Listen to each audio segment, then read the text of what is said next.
Bien, donc nous allons donc parler maintenant de la décarbonation du système de santé et la question de l'officine. Première question à vous, Emmanuelle Cohn. Donc vous êtes sous-directrice des produits de santé au sein de la DGS, la Direction générale de la santé. Oui, ça marche, ne vous inquiétez pas, ça marche déjà. Est-ce que vous pouvez donner quelques chiffres un peu pour planter le décor aujourd'hui en termes de décarbonation, où est-ce qu'on en est? Merci. Donc, tout d'abord, je tenais à excuser l'absence de Grégory Emery, qui m'a délégué la lourde tâche de venir vous parler aujourd'hui sur les sujets décarbonation des systèmes de santé. Donc, quelques chiffres. Je suis désolée, je vais lire un peu mes notes parce que je ne vais pas oublier. Non, mais c'est normal, vous ne pouvez pas les connaître par cœur en même temps. Donc, enfin, pas tous. Pas tous, j'avoue. Donc, comme vous le savez tous, le secteur de la santé doit faire sa part de la nécessaire baisse des émissions de gaz à effet de serre à hauteur de 5% d'ici à 2050, afin de respecter l'engagement national français de rester sur la barre des plus 1,5 degrés. Notre système de soins représente plus de 8% des émissions des gaz à effet de serre nationales, ce qui représente grosso modo 50 millions de tonnes équivalent de CO2. En France, la consommation en produits de santé contribue très largement à cette consommation et pour moitié à ce taux, soit 4% répartis majoritairement sur les médicaments pour 60% et bien sûr pour des dispositifs médicaux à hauteur de 40%. Afin de maîtriser les impacts sur ces émissions à gaz à effet de serre, la feuille de route de planification écologique du système de santé portée par la DGOS a été présentée le 22 mai 2023. Aux côtés de la DGOS, on s'est particulièrement engagé en lien avec nos partenaires pour accélérer la décarbonation de la filière santé et intégrer les pratiques plus durables dans l'ensemble des étapes de vie du médicament et du DM. Ainsi, il y a 2 groupes de travail qui ont été lancés. Le premier, le groupe de travail décarbonation du comité stratégique de filière industrie et technologie de santé. Ce groupe a élaboré en 2023 des propositions pour mobiliser l'ensemble des acteurs de la filière et permettre un retour d'expérience technique visant une réduction des émissions à hauteur de 33% d'ici 2030.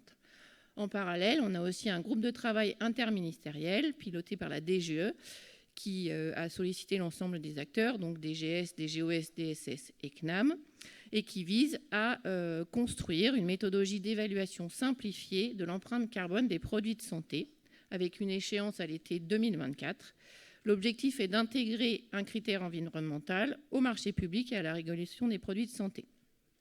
Cette méthodologie, si elle est fonctionnelle, pourra être promue au niveau européen. Et bien entendu, comme d'habitude, on commence par les médicaments, mais l'idée est de généraliser aux dispositifs médicaux. Merci. Maintenant, j'ai une question. On voit bien que la question de décarbonation est une question dans laquelle il y a de multiples acteurs. Pour vous, quelle est la part spécifique qui devrait être dévolue aux pharmaciens d'officine? Parmi l'ensemble de ces acteurs, quelle part vous imaginez? En gros, quel est le travail propre aux pharmaciens d'officine dans l'ensemble de cet écosystème qui est extrêmement complexe de décarbonation? Alors, je crois qu'en premier lieu, en tant que pharmacien, on est avant tout des citoyens et donc on doit participer à l'effort de la transition écologique. Mais dans notre travail au quotidien et surtout le vôtre, je m'associe à vos travaux puisque je suis pharmacien, je me permets. Donc on est un acteur à part entière de la transition écologique et dans notre pratique professionnelle, on a des vrais enjeux écologie et développement durable. Et la première chose à faire, c'est adopter des éco-gestes responsables. Donc ça, c'est un peu le cas pour tous les citoyens. On va citer quelques exemples, mais l'utilisation d'ampoules basse consommation, le tri, la réduction des déchets, la politique d'achat responsable, l'implication des différentes filières à la collecte de médicaments non utilisés, le tri, l'utilisation des DASRI. Bon, vous connaissez ça par cœur. On y reviendra de toute façon. C'est des questions qu'on va évidemment aborder là maintenant. Il appartient également aux pharmaciens de mettre en place des actions de sensibilisation, à notre sens, auprès des patients. Donc le premier, c'est essayer de les inciter à éviter le gaspillage, avec la notion notamment de la délivrance de juste quantité de médicaments. Donc là, on peut citer notamment la promotion du bon usage du médicament, ce que vous faites au quotidien, bien sûr, mais donc je pense qu'il faut effectivement insister sur cette pédagogie qui est malheureusement assez peu ancrée dans l'esprit des patients qu'on rencontre à l'officine. Et aussi la mise en place, le cas échéant, du dispositif à l'unité. Donc, pour rappel, c'est un dispositif facultatif que vous pouvez mettre en place quand vous le souhaitez. Et on a ajouté un cadre réglementaire avec un caractère obligatoire uniquement en cas de rupture pour limiter au maximum la dispensation et surtout les pertes en cas de rupture. Donc, comme vous le savez, ce dispositif apparaît pour nous comme une solution efficace à la fois pour réduire le gaspillage, réduire l'automédication et bien sûr éviter les rejets sauvages qui polluent l'environnement le cas échéant. Plusieurs pistes sont à l'étude de notre côté pour faciliter votre vie sur la mise en œuvre de ces dispositifs de dispensation à l'unité, et notamment avec système d'automatisation via les LAD, qui est en cours de construction, dont on essaye de vous faciliter la vie. Pour rappel, donc l'obligation liée au risque de rupture et SADAU a été inclus dans la LFSS pour 2024 et on a aussi étendu ce dispositif aux dispositifs médicaux par la même occasion. Le deuxième point qui peut être porté, deuxième type d'action qui peut être porté par les pharmaciens d'officine, c'est effectivement l'intérêt de rapporter les médicaments à l'officine qu'il faut véhiculer auprès de nos patients, des médicaments non utilisés, avec notamment les rediriger vers des centres de recyclage type Cyclamen que vous connaissez très bien. Pour votre information, il y a des expérimentations qui sont en cours, qui se mettent en place pour faciliter notamment le recyclage des stylos injecteurs. Donc ça, c'est sous couvert de France Expérimentation et le principe. Donc là, il y a une expérimentation en cours avec Novo Nordisk. J'imagine que certains d'entre vous ont été sollicités ou participent à l'expérimentation. Et l'objectif, c'est de recycler ces stylos injecteurs pour en faire des chaises. Pour en faire des chaises? Des chaises en plastique. C'est original. Voilà. Donc c'est une expérimentation prévue pour 5 ans, qui vient de démarrer, enfin qui a commencé en 2022. Donc on va attendre de voir ce que ça donne pour voir si ça a un intérêt ou pas de poursuivre ce genre d'expérimentation.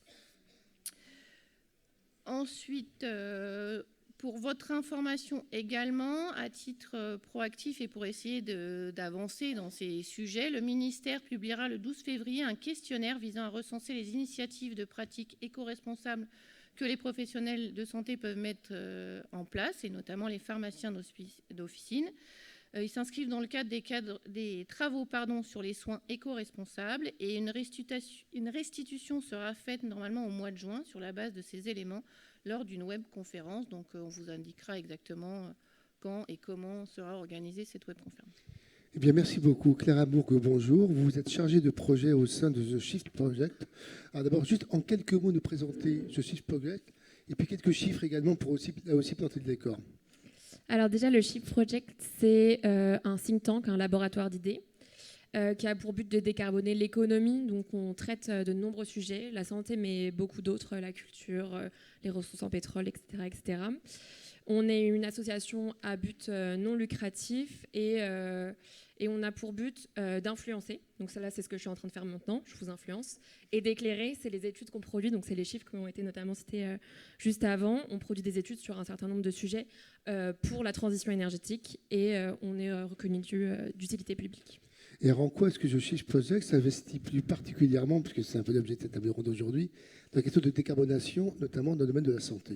En fait, on a, dans le cadre d'un grand plan de transformation qu'on a appelé le plan de transformation de l'économie française, on a travaillé à comprendre qu'est-ce que ça signifiait pour un certain nombre de secteurs de l'économie de réduire de moins 80% les émissions de gaz à effet de serre. Donc vous avez dit 5% par an d'ici jusqu'à 2050. Ça veut dire moins 80% d'émissions de gaz à effet de serre. On s'est posé la question pour un certain nombre de secteurs d'activité, dont la santé. Donc la première étape, ça a été d'abord de calculer les émissions du secteur. Donc c'est des chiffres qui ont été cités. 8% des émissions de gaz à effet de serre de la France, avec 50% 50% de ces émissions pour les médicaments, les dispositifs médicaux. C'est important de rappeler pourquoi c'est important de calculer ces chiffres. Ça ne veut pas seulement dire qu'on contribue, nous, la santé, à 8% des émissions de gaz à effet de serre de la France. C'est surtout une image de notre dépendance aux énergies fossiles. Et en fait, aujourd'hui, les énergies fossiles, les énergies qu'on consomme sur la chaîne de valeur de la santé, donc au début de la chaîne, gaz, pétrole, charbon, on en consomme de plus en plus. Et donc, c'est vraiment un enjeu, finalement, de résilience. Et on ne décarbone pas la santé uniquement parce qu'on a envie de décarboner la santé pour moins contribuer au réchauffement climatique qui a des impacts, vous le savez, sur la santé, mais aussi pour rendre le secteur plus résilient. Et donc, c'est ça, la première étape du travail qu'on a fait au Shift, c'était calculer ces émissions de gaz à effet de serre et ces chiffres, donc 8%. Et il y a un point qui est assez important à signaler et que vous connaissez déjà, c'est qu'en fait, en tant que professionnel de santé, on n'a pas envie de contribuer au réchauffement climatique. Sauf que le réchauffement climatique induit plus de demandes de soins parce que surmortalité pendant les vagues de chaleur, événements climatiques extrêmes, maladies vectorielles, donc plus de besoins en santé, donc plus de demandes d'énergie, donc plus d'impact sur le changement climatique. Donc on voit qu'on est dans un cercle vicieux qu'on n'a pas du tout envie d'alimenter en tant que professionnel de santé. Donc c'est pour ça que le Shift Project s'est intéressé à ces sujets. Merci, en tout cas c'est très clair. Merci. Nicolas Josselin, bonjour. Vous avez commencé dans votre officine il y a 7 ans, vous êtes installé je crois il y a 1 an et demi à peu près. Alors pourquoi est-ce que vous, personnellement, vous avez été sensibilisé à ces enjeux de décarbonation et de prise en compte de ces questions-là? Je pense que c'est global. En fait, quand je suis sorti de la faculté, donc il y a 4 ans, donc j'ai commencé en tant qu'étudiant à mi-temps à l'époque dans cette officine, je me suis rendu compte que j'avais une énorme balise scientifique qui touchait beaucoup de domaines, la botanique, la mycologie, la pharmacologie, voilà, un domaine très vaste en pharmacie. Et à côté de ça, je me suis rendu compte déjà à mon échelle de jeune de 29 ans qu'en l'espace de 20-25 ans, j'avais déjà vu des modifications dans mon environnement, que ce soit en termes de vagues de chaleur, en termes de modification de la biodiversité. Et j'ai essayé de faire un petit peu un rapprochement pour trouver écho dans mon métier, dans mon quotidien, pour que je sois pas, ou en tout cas que je sois au minimum responsable de ces problématiques. Et en fait, quand je me suis penché là-dessus, je me suis rendu compte assez rapidement que mon bagage scientifique que j'ai eu durant la faculté et durant ma formation était totalement en corrélation avec un bon usage du médicament, justement. Et là, en fait, on revient un petit peu à tout ce qu'on a dit jusque-là. Et de fait, à une décarbonation du système de santé. Je me suis intéressé un petit peu avant de venir au résultat du Shift Project sur leurs dernières études. Et en fait, si on regarde l'officine en elle-même, et toute la carbonation de l'officine, quasiment plus de 90% de la carbonation de l'officine, ce sont les médicaments et les produits de santé qu'on délivre. C'est-à-dire que la partie électricité, la partie accompagnement des sacs, etc., dont on parle régulièrement, finalement, c'est peanuts dans l'assiette. Et ça, pour s'en rendre compte, puisque du coup, notre métier quotidien, notre cœur de métier, qui est l'accompagnement du patient, il ne doit pas passer que par l'usage du médicament, il doit passer par l'accompagnement. Tout à l'heure, j'ai entendu souvent parler d'humanité, d'humain, d'accompagnement, et en fait, il faut vraiment qu'on aille vers ça. Et le bon usage du médicament et l'accompagnement du patient est essentiel là-dedans. Et voilà, c'est ça qui m'a amené un peu à cette réflexion sur l'écologie. Et alors, comment est-ce que vous arrivez à entraîner vos équipes, vos salariés, dans ce combat, ou en tout cas dans cette sensibilisation régulière? Avec l'éthique. Parce que je pense qu'on est une profession éthique, dans le fond. On a de la déontologie, on est des professionnels de santé. Et du coup, réussir à former les équipes à de l'éthique, à de la déontologie, et leur expliquer qu'en fait, l'objectif, c'est de faire mieux notre métier, de manière à ce qu'on rentre dans un cercle vertueux qui est de moins médicamenter, donc du coup de moins exposer le patient à des effets indésirables, et du coup, par effet de bord, de venir du coup améliorer notre système de santé et notre prise en charge au niveau écologique. Finalement, très peu de personnes peuvent aller à l'encontre de ça, finalement. Enfin, quand c'est fait de manière pédagogique et de manière instinctive, on y va assez rapidement. Après, oui, mais concret, parce que ça, on est dans l'ordre d'un intérêt général, mais très concrètement, embarquer ces troupes, c'est pas forcément faire changer des comportements, c'est peut-être moins facile, même si on est d'accord pour aller avoir tous le même objectif. Complètement. Alors, pour être un peu concret, nous, à la pharmacie, le premier truc qu'on met en place, et je pense que c'est essentiel, c'est de prendre le temps avec le patient, quoi qu'il arrive. Le patient qui vienne pour un médicament qui va nous rapporter 200 balles, ou un médicament qui va nous rapporter 0, ou même pour aucun médicament parce qu'il ressortira sans rien de la pharmacie, on doit prendre le temps avec le patient de discuter. Et c'est aussi du coup la problématique qu'on a aujourd'hui dans notre métier et qui fait réponse à cette question, l'officine est-elle prête? C'est que l'officine est peut-être prête sur le plan de l'envie d'y aller, mais économiquement c'est très compliqué parce que justement le temps qu'on va passer à accompagner le patient et donc du coup à embarquer les équipes vers ce vertueux, vers cet accompagnement n'est pas forcément rémunéré. Et donc du coup c'est un des gros problèmes aujourd'hui, c'est qu'on n'est pas payé à bien faire notre métier. On est uniquement payé à faire notre métier. Et ça, c'est un gros problème aujourd'hui. Est-ce que néanmoins, vous auriez un exemple concret, en fait, je pense au lavage de nez, c'est un exemple concret de comportement sur lequel la fonction conseil du pharmacien s'adapte parfaitement pour éviter une éventuelle consommation inutile de médicaments? Oui, on peut prendre l'exemple du rhume. L'exemple du rhume, un rhume, s'il est traité, ça dure 7 jours. S'il n'est pas traité, ça dure 1 semaine. Donc la seule différence entre-temps, c'est que du coup, on aura pris des pilules qu'auront mis en danger en partie avec les effets indésirables. On l'a vu encore dernièrement avec les débats sur les vasoconstricteurs par voie orale. Voilà, c'est typiquement quelque chose de très concret. C'est dans le lavage de nez, les seules recommandations aujourd'hui qu'on connaît au niveau ORL, etc., c'est de faire du lavage de nez, de préférence avec des choses réutilisables. Je pense notamment, sans les citer, à Rhinorn, qui fait du coup des cornes de lavage de nez qui permettent d'être réutilisées à l'infini, plutôt que de partir avec son physiomère pour faire concurrence directe, qui lui du coup est une bonne en aluminium avec de l'eau de mer qu'on aura d'abord rendue isotonique, donc ça aura coûté de l'énergie, des matériaux, une mise sous pression, l'impact commercial avec la télévision, etc. derrière. Voilà, c'est un exemple concret, c'est d'aller vraiment vers l'essentiel et vers des choses réutilisables et un bon accompagnement, quoi. Étant entendu évidemment qu'il faut un petit peu de temps pour expliquer ça aux patients et qu'effectivement, comme vous dites vous-même, c'est moins rentable que de filer la bombe de physiomère. Mais en même temps, c'est votre cœur de métier de faire du conseil et d'accompagnement. Évidemment, et c'est le gros problème aujourd'hui, comme on disait, c'est que on n'est pas rémunéré à bien faire notre métier aujourd'hui. Merci beaucoup Nicolas. Amine Mebel, bonjour. Vous êtes vice-président de l'ANEF, donc des jeunes étudiants en pharmacie. Et vous êtes plus particulièrement en charge de la transition écologique et de la santé environnementale. Vous m'avez dit d'ailleurs que vous aviez préparé une contribution que vous avez rédigée au mois de juillet dernier, qui s'intitule « Pour une santé à la hauteur des enjeux climatiques et environnementaux ». C'est un très joli programme. Dans cette contribution, vous proposez notamment qu'il y a un objectif de formation des étudiants en santé sur ces questions-là. Alors, je vais vous poser une double question. D'abord, pourquoi ce n'est toujours pas le cas? Et concrètement, qu'est-ce qu'on pourrait mettre en œuvre pour qu'effectivement, dès les études, les futures professions de santé, quelle que soit d'ailleurs leur profession, soient sensibilisées à ces questions-là?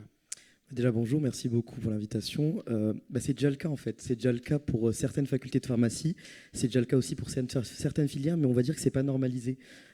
Toutes les facultés de pharmacie n'ont pas le même contenu, n'ont pas les mêmes détails de la transition écologique et la santé environnementale. Certains axent plus les enseignements sur la santé environnementale, on le voit bien avec tout ce qui est pollution environnementale, aqueuse, aérienne, etc., atmosphérique. Donc c'est vrai que d'abord, ce qu'il faudrait commencer à faire, c'est réfléchir à avoir un référentiel commun et même réfléchir à avoir un référentiel avec toutes les professions de santé, toutes les filières de santé, parce que je pense qu'un travail de décarbonation de la santé, ça passe surtout par une collaboration interfilière. Et on voit surtout une collaboration, notamment avec les médecins pour tout ce qui est bonne utilisation des médicaments, dispensation adaptée. Il y a aussi la bonne prescription et ça passe aussi surtout par la prévention et l'enseignement dès les études en fait. Là, nous, à l'ANEP, donc l'Association nationale des étudiants en pharmacie de France, on a plusieurs positions. Celle qui paraît la plus réalisable pour le moment, c'est l'introduction de ce qui s'appelle une rentrée climat-pharma. En fait, la rentrée climat-pharma, c'est quoi? C'est prendre le principe de la fresque du climat, qui est un projet qui a été réalisé par l'ASSO, la fresque du climat, et l'introduire à la rentrée pour toutes les facultés de pharmacie. Actuellement, au sein de notre réseau, il y a 6 facultés qui mettent en œuvre ce dispositif pour leurs étudiants.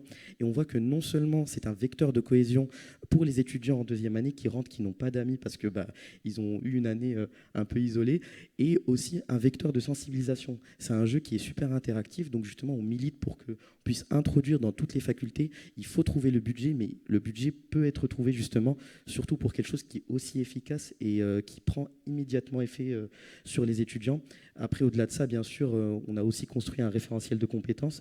Ce référentiel de compétences, il faut bien évidemment qu'il soit appliqué.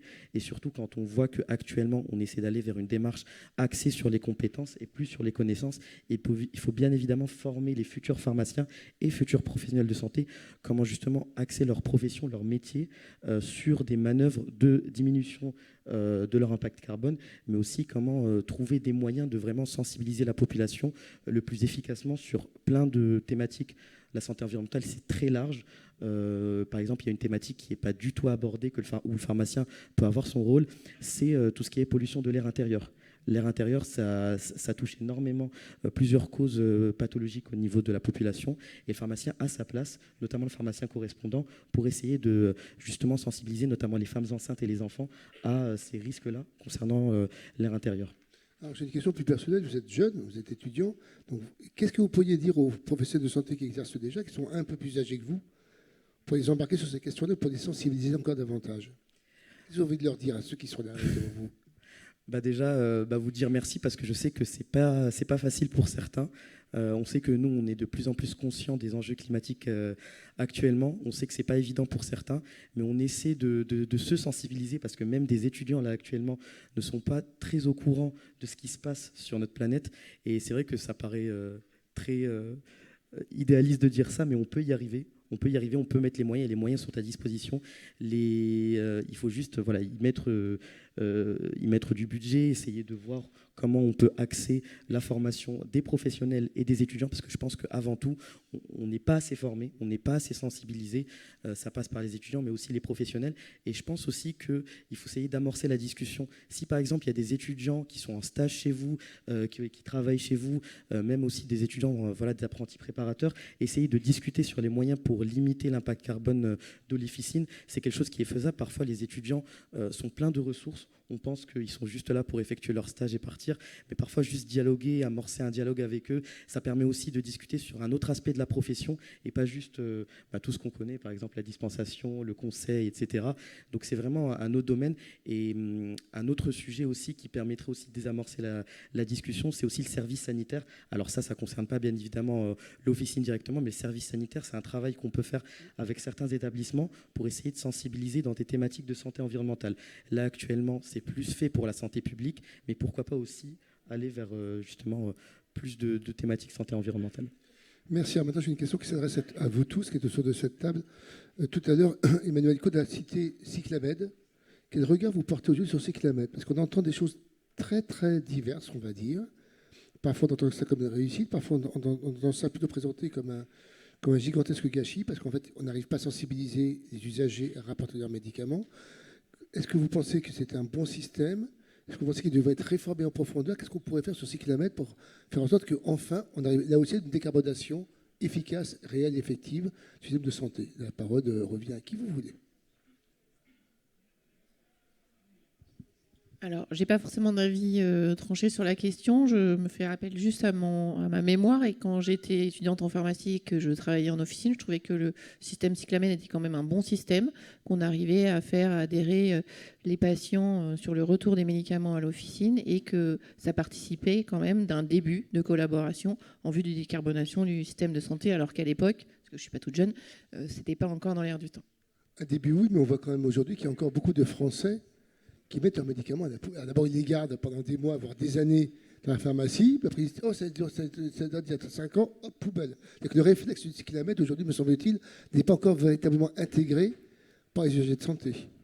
Oui, juste clarifier, le fait de ramener son médicament à Cyclamed, c'est plus du point de vue environnemental, sur la pollution environnementale, mais il y a le bénéfice carbone, il est restreint finalement. Là où on a un vrai impact sur le bon usage, sur les médicaments, c'est le moins de MNU possible. Parce que bon, effectivement, ils vont être brûlés ces médicaments et ça va faire de l'énergie, mais le but c'est d'avoir le moins de MNU. Donc le moment où c'est important de discuter avec le patient, c'est le moment où on le délivre et il faut vérifier qu'il va être utilisé, qu'il va être consommé jusqu'au bout et que c'est le bon nombre de médicaments qui est délivré. Mais pour le bénéfice environnemental du Cyclamed, il y a une part qui est de la cogénération d'énergie et l'autre part c'est surtout le fait que ça finisse pas dans la poubelle et donc dans l'environnement et que ça pollue l'environnement, mais donc c'est pas de la décarbonation littéralement. Merci Nicolas, oui. Ouais, je rejoins totalement Clara là-dessus et moi je pense qu'il faut pousser la réflexion un peu plus loin parce que les médicaments non utilisés c'est quelque chose de facile à voir puisque du coup c'est quelque chose de palpable et de visible, mais c'est un peu l'arbre qui cache la forêt. C'est parce qu'aujourd'hui un médicament non utilisé, très bien, il est ramené à la pharmacie ou il est jeté, mais ça représente un seul médicament qui est visible. Aujourd'hui, à mon sens, ce qui est beaucoup plus important et ce qui est beaucoup plus grave aujourd'hui, c'est les médicaments mal utilisés. Parce qu'en fait, on a beaucoup de médicaments à cause des surprescriptions. Un exemple type, un enfant de 4 ans en France consomme 4 fois plus d'antibiotiques à 4 ans qu'un enfant danois. Pour quelle raison, on ne sait pas. Mais du coup, voilà, c'est un chiffre très factuel. Et en fait, le problème, c'est que ces médicaments utilisés, donc ils ont été synthétisés, créés, donc ils ont eu un impact au carbone primaire. Ils ont été ensuite utilisés par le patient. C'est-à-dire que s'ils ont été mal utilisés, ça l'a mis en danger, ce qui a pu amener derrière des causes et des problématiques financières, d'hospitalisation, d'accompagnement supplémentaire, etc. Et en plus de ça, la majorité des médicaments se retrouvent dans nos urines et dans nos selles, et donc du coup sont relargués aux toilettes et donc du coup se retrouvent entièrement dans l'environnement. Donc ont un impact sur la biodiversité, sur la pollution des eaux et reviennent systématiquement dans nos eaux du robinet puisqu'on sait que nos eaux potables viennent des eaux de rivière. Donc c'est toute cette problématique et donc l'AMNU sait très bien en parler, il faut les diminuer au maximum, mais bien plus que ça, il faudrait aider le pharmacien à bien faire son travail là-dessus, parce qu'aujourd'hui, on a malheureusement, face à une prescription aujourd'hui, on n'a aucune possibilité légale d'adapter la prescription. On n'a pas d'indication, ce qui nous permet de pas d'être critique finalement par rapport à la prescription, à part ce que nous dit le patient.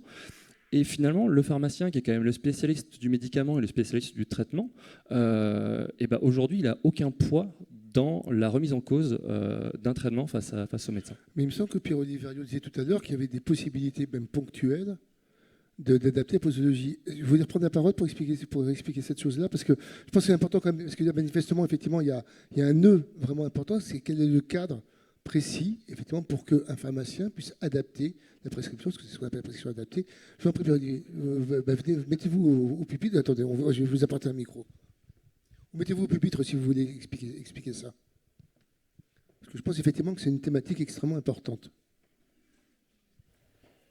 Ce que je disais tout à l'heure, c'est que pour adapter la posologie, c'est ce que disait Nicolas, c'est qu'il faut qu'on ait l'indication sur la prescription. Sans indication, c'est pas évident.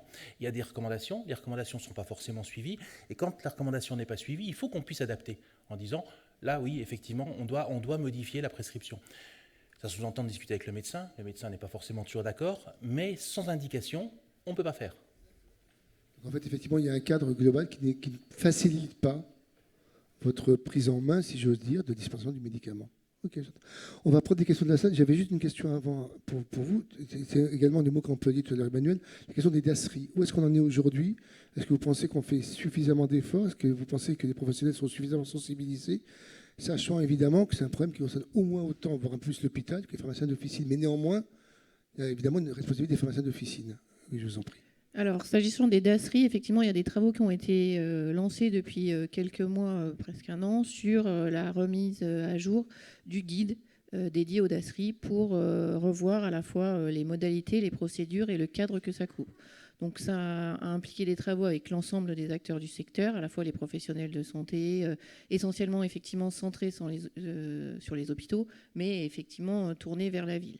Donc les travaux sont quasi finalisés. Il y a une première version qui a été largement concertée et ça devrait être fini d'ici à la fin du premier semestre. Donc avant l'été, en principe, on aura un document. Oui. Qui visait, si vous voulez, à revoir les procédures et à redéfinir quel type de déchets devait être mis dans quelle poubelle, pour être parfaitement clair. Merci, très bien. Est-ce que vous avez une réaction des uns et des autres à propos de la question des DASRI? Est-ce que vous mettez en œuvre? Est-ce que ça vous semble important? Est-ce que vous pensez qu'on est suffisamment sensibilisé, et les professionnels et également le grand public, sur cette question-là? Allez-y. Ouais, nous, au Shift, on l'a vu le plus le sujet à l'hôpital. En fait, le fait est que le DASRI, quand il est éliminé par rapport à un déchet ménager, le circuit qu'il emprunte et les températures auxquelles il est brûlé engendrent plus d'émissions de gaz à effet de serre. Et donc, c'est intéressant à l'hôpital, mais du coup, c'est aussi intéressant, j'imagine, dans d'autres situations, d'avoir le moins de DASRI possible pour générer le moins de gaz à effet de serre. Oui. Sur la même histoire, c'est d'essayer de faire le plus d'efforts possible là où, évidemment, c'est possible. En fait, si je comprends bien ce que vous me dites, c'est que tout élément supplémentaire est bon à prendre. De toute façon, c'est un peu la politique des petits pas. Au lieu d'avoir une grande ambition magnifique de dans 30 ans, on fera ça, commençons déjà par du concret et avançons au fur et à mesure. Oui, non? Je vois Nicolas qui fait la moue. Oui et non. Enfin, oui, chaque petit pas est bon à prendre et il faut prendre ce qui est bon à prendre. Mais il ne faut pas non plus s'épuiser à vouloir aller gagner des 0,01%. Comme je disais tout à l'heure, le médicament, c'est 90% de la carbonation de l'officine. Donc si demain, on vient diminuer par 2 nos consommations d'électricité, c'est super. Ça nous coûtera moins cher, ça nous permettra de consommer moins d'énergie. Mais derrière, d'un point de vue carbone, on aura diminué 0,5% de notre consommation globale en carbonation. Tout ça pour avoir divisé par 2, ce qui demande un engagement énorme financier, humain, etc. sur l'officine, par exemple. Oui, non, ce que je veux dire, c'est qu'on a vu tout à l'heure avec la sobriété, puisqu'il y a une table ronde dessus, que c'est extrêmement complexe, parce qu'en fait, il y a beaucoup d'acteurs, chacun a sa part de responsabilité, y compris effectivement les prescripteurs et les usagers, et qu'il y a d'une certaine façon une éducation globale à faire de l'ensemble des citoyens, qu'ils soient professionnels de santé ou pas. C'est plutôt une sensibilisation au long cours, c'est ça que je voulais dire, de continuer à sensibiliser régulièrement pour que les comportements changent au fur et à mesure. Oui, je rebondis sur ce que tu as dit. J'ai extrait exprès pour cette table ronde les chiffres pour les pharmacies d'officine qui ne sont pas en fait publiés dans le rapport du Shift. Et en fait, quand on enlève les médicaments qui écrasent toutes les autres émissions, le premier poste d'émission, ça va être les trajets patients-pharmacie en véhicule thermique. Le deuxième, ça va être la consommation d'énergie qui n'est pas de l'électricité. Donc, si vous avez une chaudière au fioul ou au gaz, ça, c'est des points importants. Et le quatrième, ça va être les déplacements domicile-travail. Donc, il y a, au-delà des médicaments, c'est super important de faire le travail sur les médicaments. Et on le dit au Shift, il n'y aura pas de transition écologique sans la prévention, la promotion de la santé. On peut faire des choses à l'officine, notamment travailler sur comment on fait en sorte que les collaborateurs ils viennent en mobilité douce, comment on fait, est-ce qu'il y a bien un rack à vélo devant son officine pour que les patients ils puissent venir en vélo. Donc il y a des choses à faire aussi. En fait, les petits pas, quand c'est fait par beaucoup de gens, ça fait des très grands pas. C'est 100 000 tours de la Terre par an pour aller à l'officine pour tous les patients français. 4 milliards de kilomètres par an. Donc c'est énorme. C'est énorme. Comme ça, effectivement. Ce qui est bien, c'est qu'on a devant cette table ronde des jeunes, donc c'est vous qui présentez l'avenir, pas vous évidemment, mais vous deux en tout cas l'avenir de la profession. Donc on sent quand même déjà que les nouvelles générations sont plus sensibilisées quand même. Et donc on peut espérer aussi qu'en faisant venir des jeunes, il y a un effet de capillarité qui, j'espère en tout cas, va sensibiliser les moins jeunes à cet effort global, cet effort commun. C'est super important. Super important que les professionnels qui sont déjà en activité se forment sur les enjeux. On n'a pas le temps d'attendre la nouvelle génération pour faire la transformation. Vous l'avez dit, 2050, c'est dans 26 ans. Donc c'est demain. Pierre-Olivier, oui. Je voudrais juste rajouter une chose, c'est que le principal élément en faveur de la décarbonation du système de santé, c'est le maillage territorial. Plus on est proche des patients, moins ils ont à se déplacer. Et que plus on renforcera ce maillage et plus il existera, plus on renforcera la décarbonation. Envoyer des camions Amazon pour livrer une boîte, je ne pense pas que ce soit une bonne idée de la décarbonation. Oui, c'est très juste. On va prendre les questions de la salle.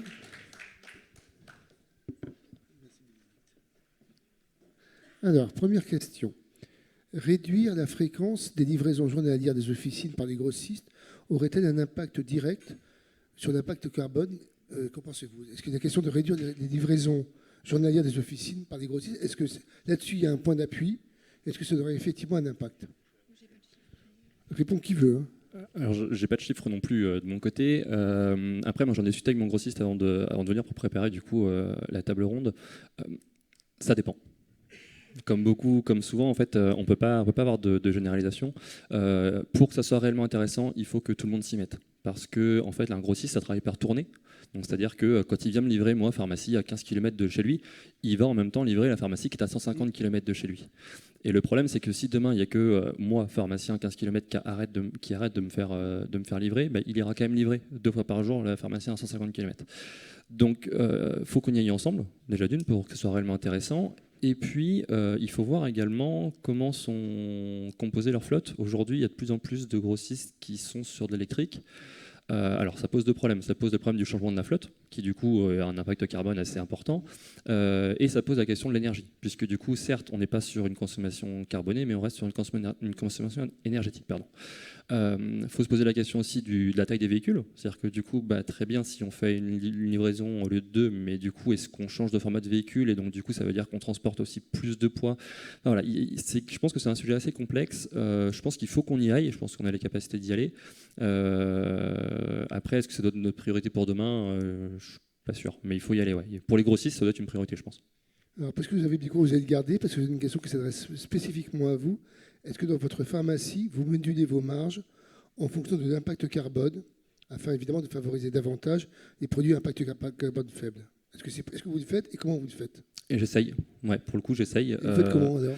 Alors déjà, j'ai un principe, c'est qu'à partir du moment où il y a de la publicité, les prix sont élevés. Simplement parce que, en fait, moi, en tant que pharmacien, je suis là pour faire un conseil et non pas faire une vente. Et d'ailleurs, c'est aussi peut-être le côté commercial qui nous pèse beaucoup dans la profession, en termes sur le côté écologique d'une part, et même par rapport à la vision des patients de la pharmacie. Donc du coup, c'est vrai que dès qu'il y a ce côté vente classique et non pas conseil, il y a une augmentation du prix beaucoup plus majeure. Après, ce qui nous pose réellement problème là-dedans, plus que le comment dire, parce qu'on peut parler de marge. La marge, ça parle pour tous les pharmaciens, mais surtout, moi, j'ai envie de parler de prix d'achat pour le patient. Et c'est ce qui pose problème justement, parce qu'aujourd'hui, les produits qui vont du coup être éco-responsables, qui vont du coup être un peu plus réfléchis, vont bien souvent être plus chers qu'un médicament qui ne va pas être réfléchi, qui va être fait en gros, etc. Et ça, c'est un vrai problème. Et le deuxième problème lié à ça, c'est aussi comment dire, les conditions auxquelles nous, on doit travailler en tant que pharmacien d'officine. C'est-à-dire que demain, si je dois rentrer un produit éco-responsable, généralement, on aura aussi des conditions éco-responsables qui vont aller avec, sur lesquelles, du coup, on n'aura pas forcément d'engagement en termes de volume ou de choses comme ça pour avoir des prix intéressants. Alors que face à des gros laboratoires, on va se retrouver de plus en plus avec des augmentations de volume pour pouvoir garder les mêmes marges et les mêmes remises, ce qui est absolument dramatique, puisque du coup, on se retrouve à payer, à plus stocker pour des sorties qui ne sont pas là, pour ensuite avoir des périmés pour se les faire reprendre par les laboratoires, ce qui n'a absolument aucun sens. Aucun sens. Et donc oui, on essaye de moduler, mais il y a tous ces facteurs-là à prendre en compte pour réussir à le faire dans la vie de tous les jours. Alors j'ai une question, par contre, je ne sais pas qui peut répondre. Est-ce qu'on a aujourd'hui, ou est-ce qu'on aura bientôt, une connaissance précise de l'impact du cycle de vie d'un médicament, l'idée étant évidemment de pouvoir permettre à terme un achat responsable à l'officine? Alors, je ne suis pas sûre qu'on ait les données, mais vous avez peut-être... Si, la DGE travaille sur Pas côté une DGE, méthode. Ouais, là, c'est côté DGE. La DGE travaille sur une méthode de bilan carbone des médicaments dans le but de pouvoir justement choisir le médicament le moins carboné sur la même famille générique notamment. Parce que c'est là que c'est intéressant. Donc c'est en cours, est-ce que vous savez quand est-ce qu'on aura... Ça vient de se lancer, donc je pense que c'est inclus dans la feuille de route de décarbonation du système de santé. Je pense que fin d'année prochaine, on aura une... Fin 2025, vous voulez dire 2024. Attends, fin de cette année, on est en 2024. On commencera à avoir des résultats. Des premiers résultats. Parce qu'il y a un travail en collaboration entre la DGE et la FEFIS, le LEM, etc., les industriels, dans le but de justement pouvoir comparer les médicaments entre eux. Question maintenant plus générale. Ah pardon, vous voulez intervenir, Nicolas? Pour répondre directement là-dessus, là ça pose du coup un vrai problème derrière, c'est que en tant que pharmacien engagé qui demain va vouloir choisir du coup le meilleur médicament générique du meilleur laboratoire décarboné, on va être face à un problème également économique, puisque du coup avec nos contrats d'engagement avec les différents génériqueurs en numéro 1, en numéro 2, etc., on va devoir aller à l'encontre de nos remises financières pour pouvoir obtenir le médicament le plus propre. Et ça va être un vrai problème. Il va falloir vraiment qu'on réfléchisse au niveau économique, parce que c'est là-dessus qu'il faut y aller. Ça, c'est sûr et certain, il faut y aller. Mais la question, c'est comment est-ce qu'on va être accompagné d'un point de vue financier là-dessus? Je ne veux pas m'avancer, mais il me semble que l'intérêt de l'État, c'est de justement favoriser économiquement le médicament qui sera le moins carboné. Alors maintenant, j'ai une question qui est beaucoup plus générale. Comment promouvoir la santé environnementale au sein de l'officine? Vas-y, Amina, je vous en prie. Tout le monde peut répondre. Par des campagnes de prévention déjà, faire énormément de campagnes de prévention, assister les patients, essayer de passer plus de temps avec eux.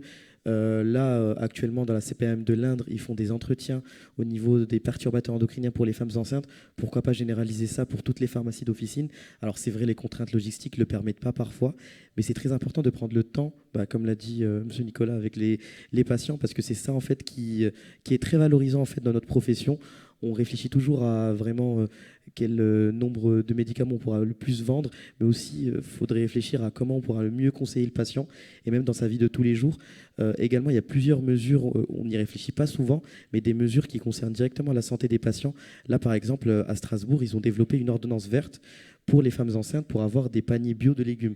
Alors c'est vrai, c'est anodin, c'est quelque chose qui paraît quelque chose de la vie de tous les jours, mais c'est quelque chose qui a réellement un impact sur le fœtus, sur la vie de l'enfant. Et donc réellement conseiller le patient, essayer d'être là avec lui, que ce soit au niveau de la pollution de l'air, de la pollution de l'eau, des perturbateurs endocriniens, des métaux lourds, de l'alimentation. C'est plein de thématiques qui vraiment rentrent dans les corps du pharmacien, non seulement parce qu'il est formé sur ça lors de son cursus, au niveau de tout ce qui est nutrition, biodiversité, etc., mais aussi parce qu'il a clairement les compétences pour le faire. Je veux réagir, Clara, vous rajoutez un mot, Nicolas également. Pardon. Et effectivement, le rôle du pharmacien dans la prévention, promotion de la santé, c'est majeur. Un pharmacien qui prend le temps de faire un entretien, qui explique les mesures hygiéno-détectiques à une personne qui est prédiabétique et qui ne passera pas dans le diabète tout de suite et qui passera dans plus longtemps, en termes de décarbonation du système de santé, c'est vraiment majeur. Donc toute la partie où effectivement ça prend du temps, mais où on permet aux gens de rester en bonne santé ou pas de tomber plus malade, donc la prévention plutôt secondaire et tertiaire, en termes de décarbonation, c'est des leviers qui sont vraiment majeurs. Donc là, il faut vraiment mettre le paquet dessus et trouver des moyens que ça soit rémunéré justement. Nicolas? J'ai pas grand chose à rajouter là-dessus. Je pense que la prévention, c'est le principal axe sur lequel il faut travailler. Prendre du temps pour discuter, transformer la demande du patient en plutôt une recherche de son besoin réel, puisqu'on a aussi beaucoup de patients qui viennent avec une demande et finalement, quand on creuse, quand on passe du temps, on se rend compte que c'est pas pour ça qu'ils venaient réellement. De pouvoir du coup apporter des solutions non médicamenteuses, donc les règles hygiéno-diététiques, mais aussi tout ce qui va être encadrement de la vie finalement. Quand j'ai des personnes qui viennent avec un problème de sommeil, finalement, bien mieux que de leur délivrer la dernière boîte à la mode de mélatonine, passer du temps avec eux pour discuter, pour trouver quel est le problème principal. Et finalement, une fois sur deux, on se rend compte que c'est le travail. Finalement, le ministère de Santé et du Travail, c'est peut-être pas mal. Du coup, ça permet aussi derrière de leur donner des conseils de vie un petit peu, de comment, enfin voilà, au moins d'avoir une écoute, une bienveillance qui permet aux patients de se sentir à l'aise et finalement de lâcher un poids à l'officine. Parce qu'on est aussi des professionnels de santé qui sont là pour écouter, pour travailler avec eux. Et clairement, les patients, quand ils viennent chez nous, le premier truc que j'ai comme retour et qui me tient à cœur systématiquement, c'est merci de m'écouter, merci de passer du temps avec moi. Et ça, c'est extrêmement important, mais aujourd'hui, c'est pas valorisé. Maintenant, question très concrète. Je crains malheureusement que la réponse soit un peu plus complexe. C'est la question de la surprescription des antibiotiques et d'antibiorésistance. Comment concrètement favoriser le bon usage d'antibiotiques à l'officine? On l'a dit tout à l'heure. La question était plus simple que la réponse. On l'a dit tout à l'heure, je pense qu'on a aujourd'hui des pharmaciens qui sortent de facultés avec des bagages qui sont absolument top en termes de scientifique et de compréhension du médicament et des mécanismes. Le problème, c'est derrière, on n'a pas les outils. C'est-à-dire que moi, quand j'ai un patient qui vient me voir avec son ordonnance, avec son antibio, son amox, et derrière une palanchée de médicaments symptomatiques, évidemment, et qui me dit le médecin m'a dit que c'était la grippe, à part faire des gros yeux et dire que c'est pas bien, je peux pas faire grand-chose, quoi. Donc il nous manque des choses, notamment l'indication, pour comprendre du coup pourquoi est-ce que ça a été mis. Est-ce qu'il ne faudrait pas partir vers une obligation de test dans certaines pathologies? Alors là, on parle beaucoup du coup de la cystite et de l'angine, mais je pense notamment à des prescriptions qui sont absolument dramatiques, ou en tout cas moi qui me posent systématiquement problème, c'est les ordonnances en ligne. Les ordonnances en ligne d'antibiotiques, où en fait on se retrouve avec des médecins qui ne voient pas le patient, qui passent 5 minutes à leur poser des questions en ligne et qui leur prescrivent un antibiotique. Est-ce qu'on ne devrait pas rendre obligatoire l'usage des TROD sur ces prescriptions-là? Voilà, je pense qu'il y a pas mal de leviers, mais finalement qui ne sont pas dépendants directement de l'officine, parce qu'on n'a pas les outils légaux aujourd'hui pour le faire, malgré le fait qu'on ait les outils intellectuels pour le faire. Oui, mais sans que ce soit obligatoire, parce que ça paraît être un peu compliqué à mettre en place, on pourrait imaginer que ce soit plus souvent systématisé et que vous ayez effectivement la possibilité, à partir du moment où vous avez la preuve que c'est inutile, puisque vous avez fait un TROD, que du coup la prescription tombe d'elle-même. Sans parler du caractère obligatoire, parce que le caractère obligatoire, Thomas Fatome n'est pas là, mais je pense qu'il va vous dire que c'est très compliqué à mettre en œuvre.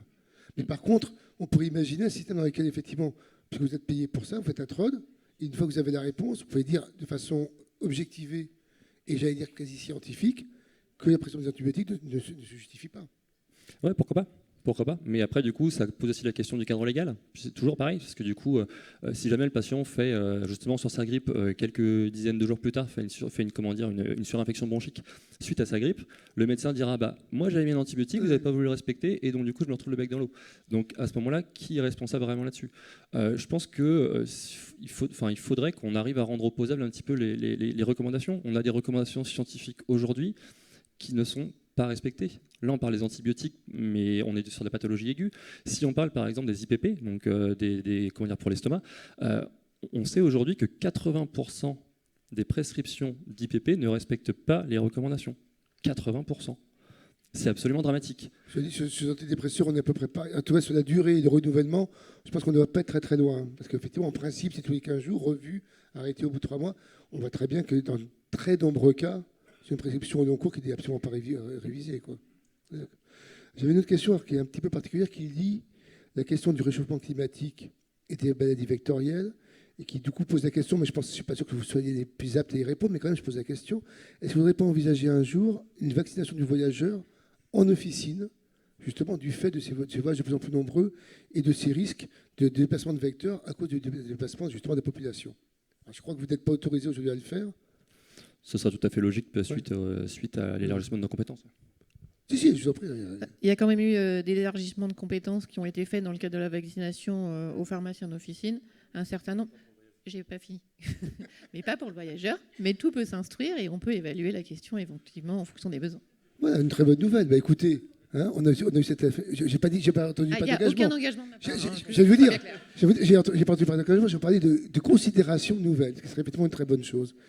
J'avais deux questions un peu générales pour finir.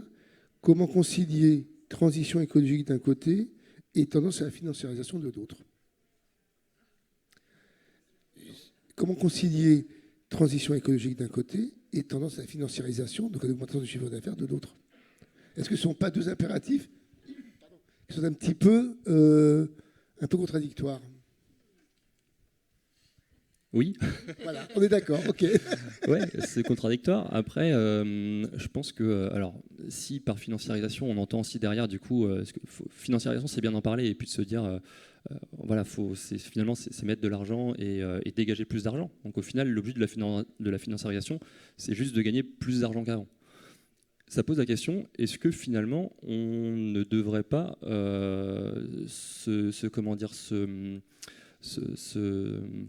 j'ai plus mes mots, être heureux avec ce qu'on a finalement.